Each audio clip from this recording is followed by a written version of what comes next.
출애굽기 산책을 하고 있는데요. 요즘 우리는 하나님께서 애굽에 내리신 10가지 재앙들을 따라가고 있습니다. 재앙이라는 이 한자를 보니까요, 재앙 제자 그리고 재앙 앙자 그렇더라고요. 근데 이 제자를 보면 보시는 것처럼 내천자와 불화자가 합쳐져 있는데, 아마도 오래전부터 홍수와 화재가 대표적인 재앙이다 이렇게 생각했던 것 같아요. 흥미로운 것은 앙자인데요, 죽을사 변에 가운데 앙자를 씁니다. 저 앙이 중앙할 때 그 앙이잖아요. 그런데 이 앙자는요, 죄수가 목에 그 나무 칼, 우리 사극에 보면 그 칼 있잖아요. 그 칼을 차고 있는 모습을 형상화한 것이라고 해요. 그러니 칼의 중앙에 사람의 목을 끼운 데서 가운데를 지칭하는 말이 되었는데, 죽을 때까지 칼을 차고 있는 것, 아마 한자 뜻은 그렇게 해석할 수도 있지 않나 싶은데요, 칼을 차고 죽음을 기다리는 죄수의 모습을 또한 재앙으로 생각했던 것이 아닌가, 그런 생각을 해봅니다. 그러고 보면 이 재앙이라는 것은요, 홍수나 화재처럼 불가항력적인 재앙이 있는 반면, 죄수가 칼을 차고 죽음을 기다리는 것처럼 자초하는 재앙이 있지 않나 싶어요. 요즘 우리가 살펴보고 있는 이 애굽의 재앙은 이 두 가지 재앙의 성격이 함께하고 있는 것이 아닌가. 하나님께서 애굽을 심판하신다는 차원에서 보면 불가항력적인 재앙이지만, 바로가 완악한 마음을 버리지 못해서 재앙이 지속되는 측면을 볼 때는 자초하고 있는 재앙이죠. 하나님의 심판적 재앙이라도 하나님은 겸비하고 회개하고 돌아서면 언제든지 그 계획을 뒤로 미루시고 다시 기회를 주시는 분이신데, 바로는 그렇지 못했던 것이죠. 결국 바로는 피, 개구리, 이, 파리, 가축, 종기, 우방, 메뚜기, 흑암, 장자에 이르기까지 하나님이 준비한 재앙을 다 채우고 말아요. 10가지 이 재앙들 가운데 마지막 장자 재앙을 제외하고 1, 2, 3, 4, 5, 6, 7, 8, 9 이렇게 세 묶음으로 이루어진다. 또 각각 규칙적인 패턴을 보이고 있다, 그 말씀을 드렸는데요. 오늘 우리가 읽은 말씀은 이제 7, 8, 9번째 이 세 번째 묶음의 재앙, 우박, 메뚜기, 흑암 재앙입니다. 자, 이 세 번째 묶음의 재앙부터는요, 눈에 띄는 변화가 몇 가지 나타나는데, 첫째는요, 재앙의 강도가 매우 강력해집니다. 처음에 재앙이 시작됐을 때 피, 개구리, 이 이런 재앙은 생활에 혼란을 주는 거예요. 불편하잖아요. 피가 물로 변하니, 물이 피로 변하고, 개구리가 뛰어오르고, 이가 이르고, 생활에 혼란을 주는 수준이었고, 두 번째 묶음인 파리, 가축, 종기는 경제와 어떤 건강에 타격을 끼치잖아요. 생존 기반을 흔든 거였다고 한다면, 이제 마지막 묶음 재앙인 우박, 메뚜기, 흑암은요, 자연 질서가 붕괴되는, 하늘이 불과 우박을 쏟아내고 메뚜기로 땅이 초토화되고, 그리고 빛이 사라지는, 그래서 흑암이 온 애굽을 휩싸는 이런 자연 질서가 붕괴되는 재앙이에요. 둘째 변화는요, 7번째 재앙부터 바로가 회개 비슷한 발언을 하기 시작해요. 자기 죄를 인정하기 시작해요.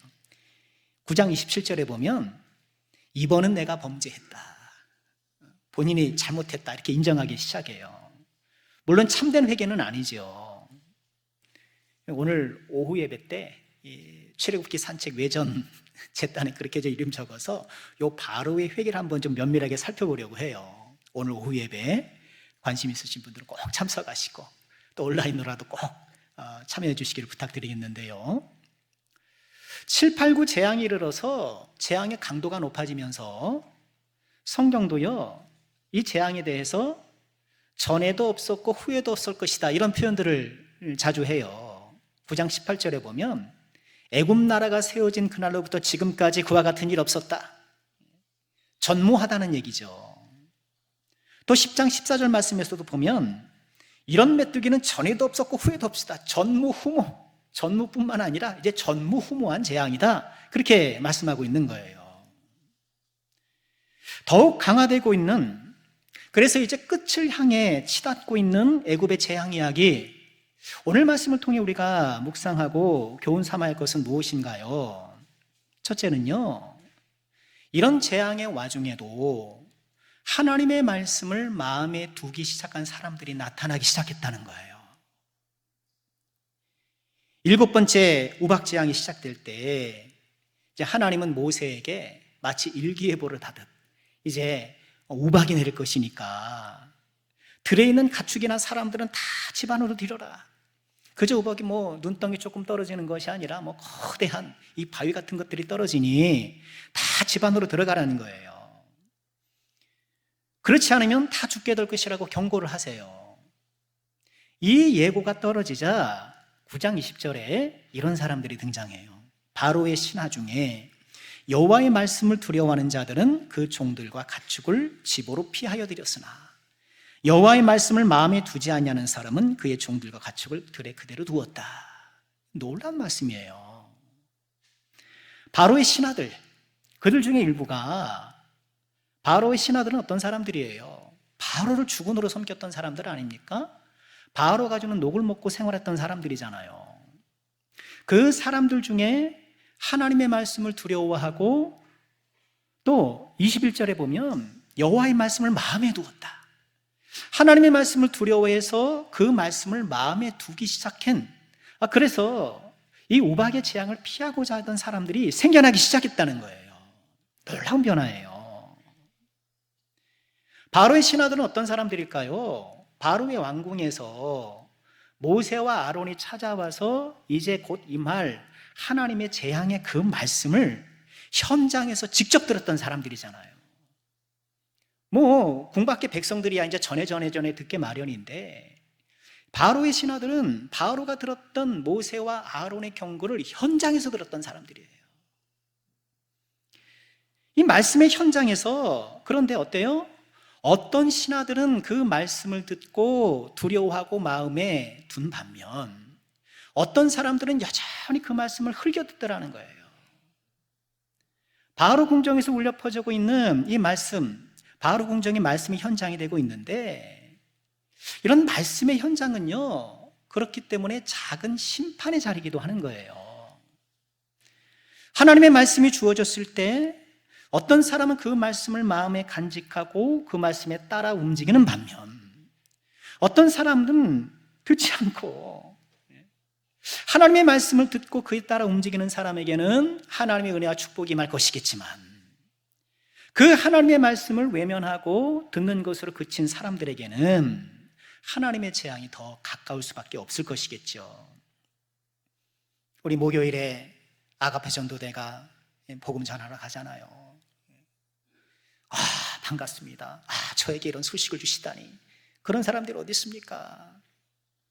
개중에 휴지를 주니까 휴지가 반가워서 그렇죠. 또 요즘 우리가 그 수봉 수봉 맞죠? 쓰레기 봉투 그것도 이렇게 쫙 가져가서 드리고 하니까 수봉 받고 휴지 받고 그런 반감은 있을는지 모르겠습니다만 대부분의 사람들이 복음을 외면하는 시대예요. 아가페 전도대의 복음 선포 현장은 또 작은 심판의 현장인 거예요. 그때 그 말씀을 마음에 받고 복음을 영접한 사람은 구원을 받겠지만, 그러나 외면한 사람은 심판이 가까워질 수밖에 없는 것이죠. 바로의 신하들은 똑똑한 사람들 아닙니까? 지금까지 모세와 아론이 찾아와서 예고했던 재앙이 그대로 일어나는 걸 다 보았을 거예요. 물론 처음 시작할 때는 애굽의 술사들도 흉내를 내니까 이거 별거 아니야 이렇게 생각할 수도 있었을 텐데, 또 그동안 애굽에 간간히 있었던 자연재해라고도 치부할 수 있을 것인데 가만히 들여다보니 그 규모가 예사롭지 않는 거예요. 뿐만 아니라 자연재해를 하기에는 그 시점이 특이해요. 모세가 선포할 때 자연재해가 일어나고 모세가 스톱할 때 자연재해가 멈추는 거예요. 어쩌다 그럴 수도 있겠지만 이게 지금 수차례 반복되고 있는 것 아닙니까? 그러니 결코 우연이 아니라는 것을 알게 되겠죠. 이렇게 가만히 들여다보면, 우리 주변을 가만히 들여다보고 인생을 가만히 들여다보고 자연을 가만히 들여다보면 하나님을 믿게 되는 거예요. 바로의 신하들이 말씀을 마음에 간직하기 시작했다라는 오늘 말씀은요, 오늘날 우리들에게 강력한 도전을 주잖아요. 바로의 신하들조차 말씀을 간직하고 있는데 나는 간직하고 있는 말씀이 있는가?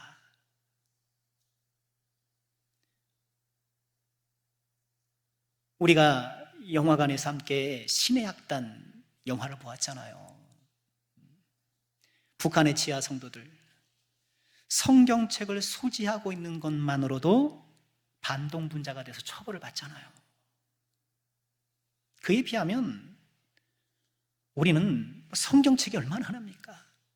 아마 대개 책꽂이에도 졸업식 때 받은 거, 할 때 받은 것 아마 성경책이 여러 권 있을 거예요. 게다가 요즘 다양한 매체를 통해서 말씀을 접할 기회가 많아졌잖아요. 저도 그냥 이 동네 교회 목사인데도 그냥 주일날 예배 끝나면 가서 쇼츠 만드냐고 막 애를 써요. 유튜브 돌아다니는 쇼츠 얼마나 많습니까? 목사님들마다 어떻게 하면 쇼츠 만들어서 이 영상 시대에 이 성도님들이 한 번이라도 더 말씀을 기억하도록 노력하고 있는데, 성경책도 여러 매체도 참 말씀의 홍수 시대를 살아가고 있잖아요. 그런데 나는 간직하고 있는 말씀이 있느냐? 요즘 어떤 말씀 간직하고 계세요? 우리가 식사를 통해서 하루의 열량을 공급받아 일상생활을 하는 것처럼 하나님의 말씀의 양식으로 영적 열량을 공급받아서 거룩한 생활을 할 수 있는 것이잖아요. 마치 우리는 하루 종일 아무것도 먹지 못했던 것처럼 영적으로 결핍된 채, 굶주린 채 하루하루 살아가고 그것도 모른 채 그저 살아가고 있는 것은 아닌가. 목요일 저녁에 우리 피택자 교육을 하고 있는데요, 지난 목요일에 이 큐티에 관한 교육 같이 나눴어요. 저도 이 교육을 준비하면서 다시 한번 깨달았어요. 신앙생활을 잘한다는 게 뭔가? 왜 그 김창옥 교수님 있잖아요. 그분이 강연 중에 이런 말씀을 하는 걸 들었어요. 잘 산다는 게 뭔가? 잘 산다는 것은 사이좋게 살아가는 겁니다. 이거 너무 좋은 말씀이에요. 우리 신앙생활도 그렇지 않을까요? 신앙생활을 잘한다는 것은 주님과 깊은 관계 속에 살아가는 거예요. 주님과의 깊은 관계를 맺고 그 관계를 유지하며 살아가는 것. 그리고 주님과의 그 깊은 관계라는 것은 규칙적으로 주님과 교제하는 경건의 시간을 통해 형성되는 거예요. 경건의 시간을 통해 큐티 생활을 통해서 간직할 말씀을 얻게 되고, 그 말씀을 통해 내가 용기를 얻고 힘을 얻고 나를 돌아보면서 주와 동행하며 살아가는 것이죠. 시편 5편 3절에서 다윗이 이렇게 노래를 했어요. 우리 같이 한번 읽어볼까요? 시작. 여호와여, 아침에 주께서 나의 소리를 들으시리니 아침에 내가 주께 기도하고 바라리이다. 다윗은요, 아침에 나의 소리를 들으시니, 그래, 내가 주님께 얘기해야지, 하나님께 기도해야지, 이렇게 노래하고 있어요. 143편 8절에서는 또 이렇게 노래를 해요. 아침에 나로 하여금 주의 인자한 말씀을 듣게 하소서. 앞서 시편 5편에서는요, 주님, 아침에 제가 주께 말씀을 드릴게요. 또 143편에서는 주여, 아침에 제가 주의 말씀을 들을게요. 다윗의 아침은 어떤 아침입니까? 주님께 나의 목소리를 들려드리고 주님의 인자하심을 말씀을 듣는 아침. 주님께 말씀을 드리고 주의 말씀을 듣는 아침이 다윗의 아침이었던 거예요. 여러분, 우리의 아침은 어떻습니까? 출근하냐고 눈에 보아도 선하죠. 꼭 아침이 아니어도 좋아요. 꼭 시간이 중요하겠습니까? 요는 나는 하나님께 말씀을 드리고 주의 말씀을 듣는 이 하나님과의 교제 시간이 있는가? 그래서 내 마음속에 간직하고 있는 하나님의 말씀이 있는가? 아니, 바로의 신하조차 말씀을 간직했다는데, 우리 사랑하는 모든 남성교 성도님들, 우리가 다시 한번 우리의 주님과의 관계를 되돌아보면서 주님 주시는 말씀을 간직하며 살아가는, 또 말씀을 간직하기 위해서 주님과 늘 지속적으로 교제하고 또 경건의 시간을 갖는 우리 주의 모든 종들 되시기를. 그래서 바로의 신하들이 말씀을 간직해서 보호를 받잖아요. 위기를 넘기잖아요. 간직한 말씀이 그들을 지켜주고 그들을 위기에서 건져주잖아요. 내가 간직한 하나님의 말씀이 나를 지켜주고 나를 구해줄 때가 있는 거예요. 이 하나님의 말씀의 역사를 소망하시면서 말씀 간직하기를 사모하고 말씀 간직하기 위해 주님과 늘 교제하는 우리가 되길 주의 이름으로 축원합니다. 두 번째로 우리가 묵상할 것은요, 현실을 부정하는 바로예요. 이제 우박이 지나가고 메뚜기가 막 출몰하기 시작합니다. 재앙이 이어질수록 그 강도가 높아진다고 말씀을 드렸는데요, 제가 10가지 재앙을 이렇게 보니까요, 바로도 그렇고 바로의 신하들이 가장 공포스럽게 생각했던 것이 메뚜기 재앙인 것 같아요. 엄청난 타격으로 여겼던 것 같아요. 자, 우박 재앙에도 바로가 완악하게 굴자 하나님은 모세를 바로에게 보내서 메뚜기 재앙을 예고하시는데요, 충격적이에요. 메뚜기가 지면을 덮어서 사람이 땅을 볼 수 없을 것이다. 메뚜기가 착하게, 그것 곧 우박을 면하고 남은 것을 먹을 것이다. 우박이 다 꺾어지고 다 파괴된 그 남은 것을 다 먹을 치울 거라는 거예요. 또 내 집들과 내 모든 신하의 집들과 모든 애굽 사람 집에 가득할 것이다. 내 조상이 이 땅에 있었던 그날부터 오늘까지 보지 못하였던 것이다 하고 선포하고 돌이켜 바로에게서 나왔다. 탁 던지고 나온 거예요. 메뚜기가 지면을 덮어서 땅을 볼 수 없을 것이다. 이 메뚜기가 출현하는 것은요, 고대사도 그렇지만 지금도 가끔 언론 보도에 나와요. 우리 요에서 나눌 때 같이 한번 보기도 했었잖아요. 1930년에 발견된 주전 8세기 세파이어 비문이라는 것이 있어요. 이게 주전 8세기니까 굉장히 오래됐잖아요. 거기서 이 조약을 체결하는 왕들이 조약을 위반할 시에 위반자에게 임할 저주를 거기다 적어놔요. 우리 서로 조약을 합시다. 근데 이 조약을 어긴 사람들은 이런 저주를 받을 것입니다. 이런 내용들이 쭉 있어요. 근데 그 내용 가운데 하나가 메뚜기가 너희 땅을 먹어버릴 것이다. 이런 내용이 있는 거예요. 조약 체결할 때 조약 위반자에게 저주가 임할 것으로 이렇게 선언한 그런 문장에도 메뚜기 출현이 나올 정도로 굉장히 공포스러웠던 거예요. 이 메뚜기 재앙이 예고되자 바로의 신하들이 바로에게 간청해요. 이게 재밌는 게 뭐냐면요, 메뚜기 재앙이 시작되지도 않았어요. 아직은 그저 모세와 아론이 와서 경고만 했는데 그 경고만 듣고도 신하들이 이렇게 얘기를 하는 거예요. 바로 신하들이 말하되 어느 때까지 이 사람이 우리 함정이 되겠습니까? 지금 언제 우리가 함정에서 올무라는 뜻이 되기도 하거든요. 언제까지 우리가 올무에 매여가지고 여기가 지금 꼼짝 못하고 있을 것입니까? 이 사람들을 보냅시다. 그들이 하나님 섬기게 합시다. 맨 끝에 얘기해요. 왕은 아직도 애굽이 망한 줄 알지 못합니까? 신하들이 그럼 절대 군주 앞에 강력하게 얘기하는 거예요. 애굽 다 망했는데 지금 보고도 모르십니까? 어떻게 고집을 피우시냐 이거죠. 신하들도 그렇고 애굽 백성들도 다 하는데 바로만 모른다는 거예요. 정확히는 모르는 것이 아니라 인정하지 않는 것이죠. 인정하지 않는 거예요. 지금 본인과 애굽에게 벌어지는 이 현실을 인정하기 싫은 거예요.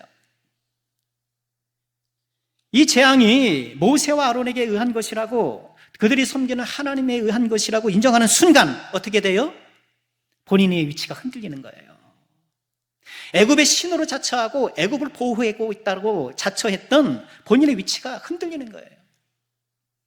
본인의 신격이 흔들리는 것이고 왕권이 흔들리는 것이고 패배한 신이 되고 패배한 왕이 되는 거예요.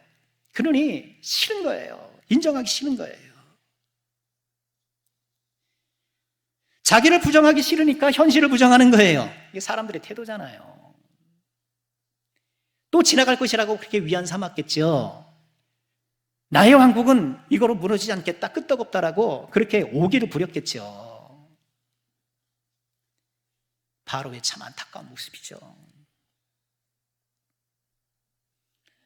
우리 신앙생활에 있어서 꼭 필요한 것이 자기 부정이에요. 우리 예수님은 예수님을 따를 때에 두 가지가 필요하다고 말씀을 하셨어요. 마태복음 16장 24절에 보면 같이 읽을까요? 시작. 이에 예수께서 제자들에게 이르시되 누구든지 나를 따라오려거든 자기를 부인하고 자기 십자가를 지고 나를 따를 것입니다. 주님을 따를 때 적어도 이 말씀에는 두 가지를 말씀하세요. 자기를 부인하라, 자기 부정하라는 거예요. 십자가를 지지 않고는 예수님을 따를 수 없는 것처럼 자기를 부정하지 않고는 주님을 따를 수 없어요. 때때로 우리는 십자가는 나름 잘 지는 것 같은데, 예배의 십자가도 희생의 십자가도 잘 지키는데 오히려 자기 부정이 안 되는 경우가 더 많아요. 오해하지 말아야 할 것은 자기 부정이 자기 비하는 아닙니다. 아, 난 쓸모없어. 난 가치 없어. 에휴, 내가 하는 게 늘 그렇지. 이런 자기 비하는 성경적인 것이 아니에요. 우린 하나님의 형상으로 지음받았고 하나님의 사랑을 받는 존재이고 그리스도의 핏값으로 사신 그런 존귀한 존재들이에요. 자기 부정이라는 것은요, 인간이 거룩한 하나님을 만났을 때 마음속에 일어나는 깨달음이에요. 누가복음 5장에 가면 베드로가 아직 제자 되기 전인데 밤새 고기잡이 하지만 실패했잖아요. 아침에 정리하려고 하는데 예수님께서 뭐라 그러십니까? 깊은 곳에 가서 그물을 던져라. 베드로가 믿져야 본전이다 그런 심정 아니었나 싶어요. 가서 그물을 던졌더니만 어떻게 됐어요? 그물이 찢어질 정도로. 그래서 옆에 동업자와 함께 이것을 들어올릴 만큼 물고기를 많이 잡게 됐어요. 이때 베드로가 어떻게 행동했나요? 시몬 베드로가 이를 보고 예수의 무릎 아래에 엎드리되 주여 나를 떠나소서 나는 죄인으로소이다. 주님을 처음 만난 베드로가 자기 부정을 하기 시작해요. 저를 떠나세요. 저는 죄인입니다. 베드로는요, 장모님을 모시고 살았어요. 훌륭한 사위예요. 그리고 사도가 되어 복음을 전할 때도 부인을 이렇게 함께 데리고 다녔어요. 굉장히 가정적인 사람이었던 것 같아요. 어부로서 물고기를 잡을 때는 밤새도록 그물질을 하는 성실한 어부였어요. 가정을 살뜰히 살피고 성실하게 자기 직업에 복무하는, 뭐 이 정도면 괜찮은 사람 아닙니까? 그랬던 그가 예수님을 만나니 나는 죄인입니다 깨닫게 되는 거예요. 인간적 자상함, 나름 가정과 일을 살뜰하게 살폈던 그 성실함, 퍽 괜찮게 살아왔다고 했는 그런 자기 인생을 주님 앞에서 부정하는 거예요. 그리스도의 거룩한 빛 아래 서니 하나님의 영광 앞에 설 수 없는 죄인이라는 것을 알게 된 거예요.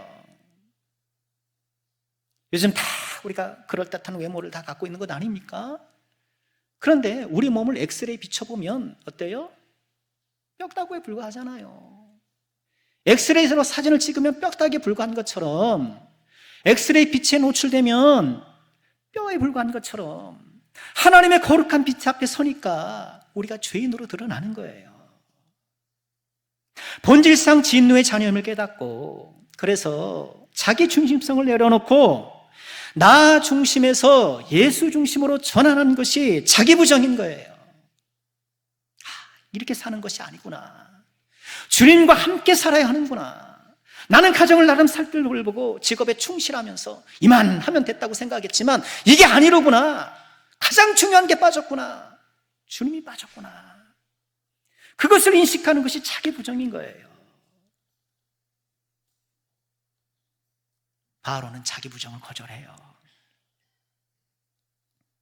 그러고 보면은요, 지금 애굽의 최고의 재앙은 10가지 그 재앙이 아니에요. 자기 부정을 외면하는 바로가 애굽의 최고의 재앙이에요. 내 인생의 최고의 재앙은 뭡니까, 여러분? 내가 배우자를 잘못 만나서, 내가 자식 교육을 잘못 시켜서, 내가 회사를 잘못 만나서. 어쩌면 내 인생의 최고의 재앙은 나 자신일 수 있어요. 나 때문에 내가 힘들지. 나 때문에 내가 재앙적인 삶을 살아갈 수 있지. 내 고집대로 내 인생관을 최고로 여기며 살아가는 나 자신이 문제이지.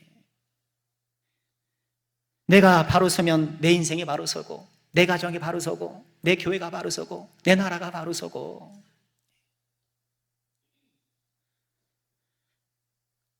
하나님 앞에서 할 수 없는 죄인임을 깨닫고 나의 능력과 나의 실력이 아니라 주님의 은혜를 의존하며 살아가는 삶, 자기 부정의 거룩한 축복 속에 하나님의 나라가 열리는 거예요. 마지막으로 묵상할 것은요, 여전히 자기 백성을 돌보시는 하나님이에요. 이제 9번째 재앙, 흑암의 재앙이 벌어집니다. 여러분, 오늘 말씀 우리가 군데군데 읽었는데요, 한번 오늘 그 예배 끝나고 시간 있으실 때 일곱, 여덟, 9번째 재앙을 한번 쭉 좀 읽어보시기를 좀 부탁드려요. 그렇게 읽은 분에게 하나님의 특별한 은혜가 임할 줄 믿습니다. 읽어보셔요. 흑암의 재앙이 벌어져요. 바로와 애굽 사람들은 충격을 금치 못합니다.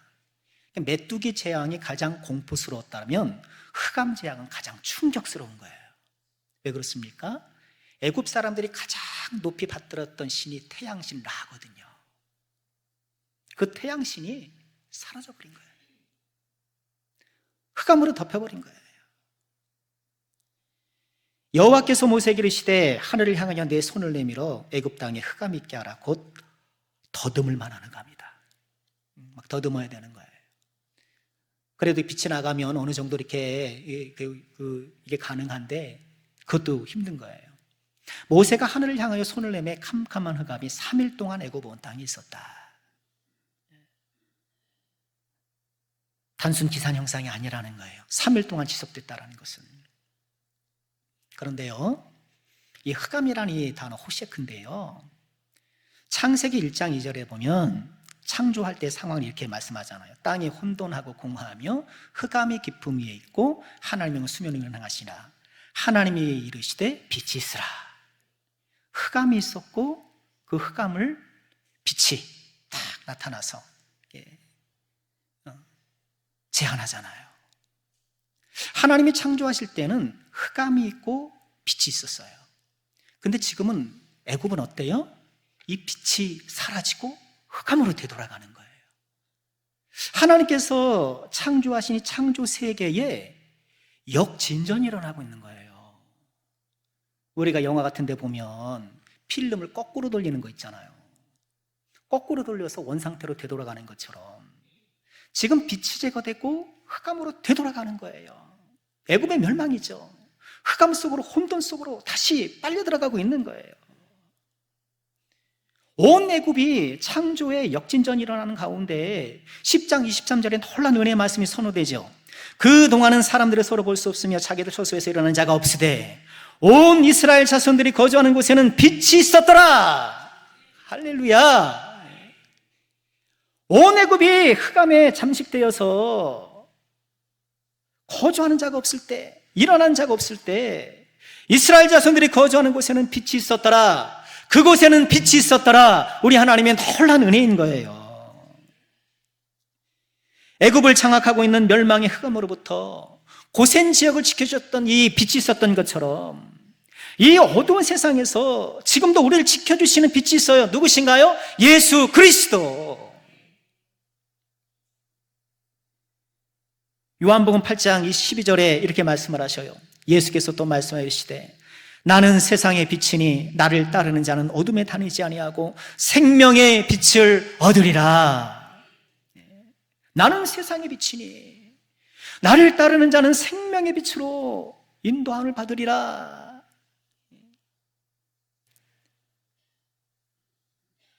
제가 어렸을 때만 하더라도 전력이 불안정해서 정전이 잘 일어났어요.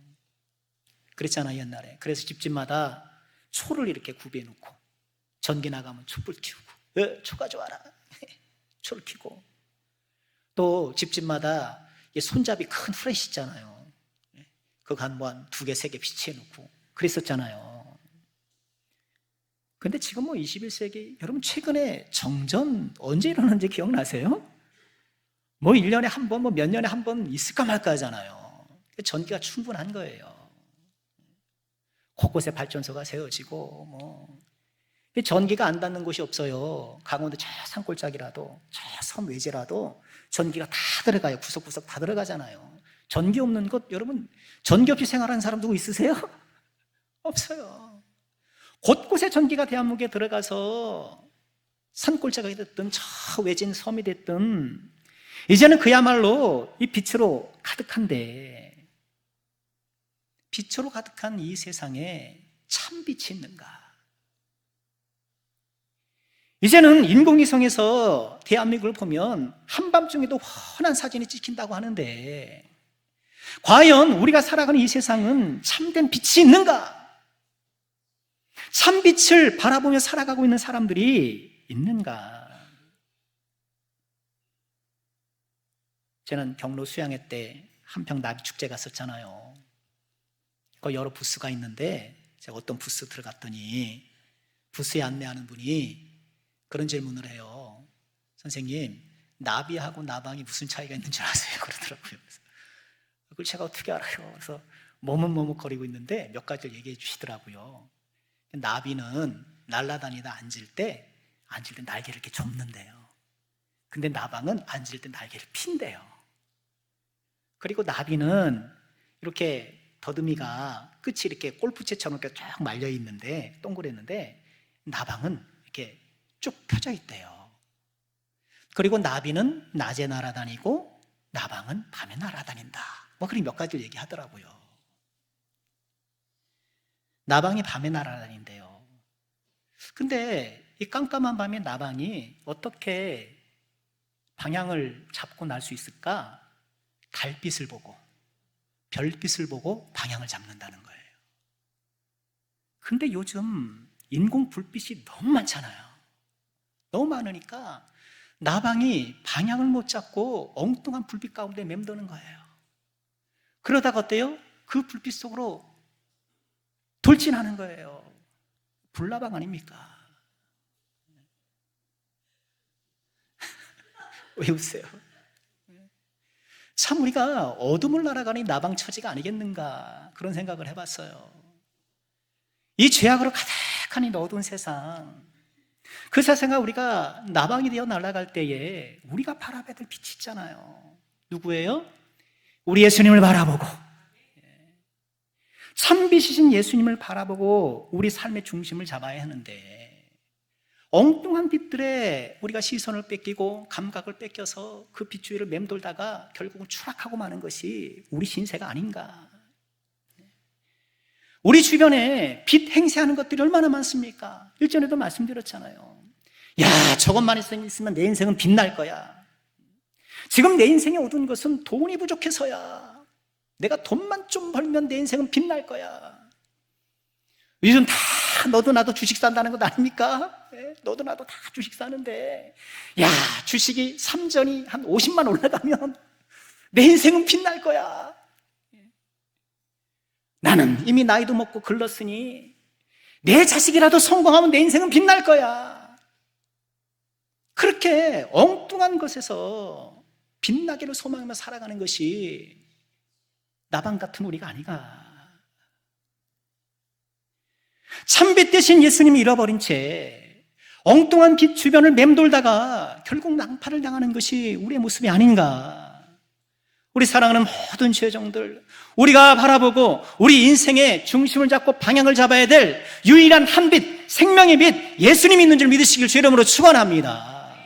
그 빛을 바라보고 그 예수님을 향하여서 우리 인생의 방향과 중심을 잡을 때 우리 인생에 참된 놀라운 하나님의 역사가 나타나는 것입니다.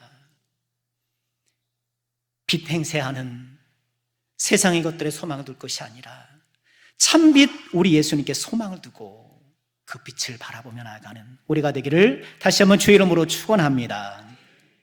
말씀 마치겠습니다. 애굽이 지금 멸망을 향해 치닫고 있잖아요. 그런 것처럼 이 세상 역시 종말을 향해 치닫는 말세입니다.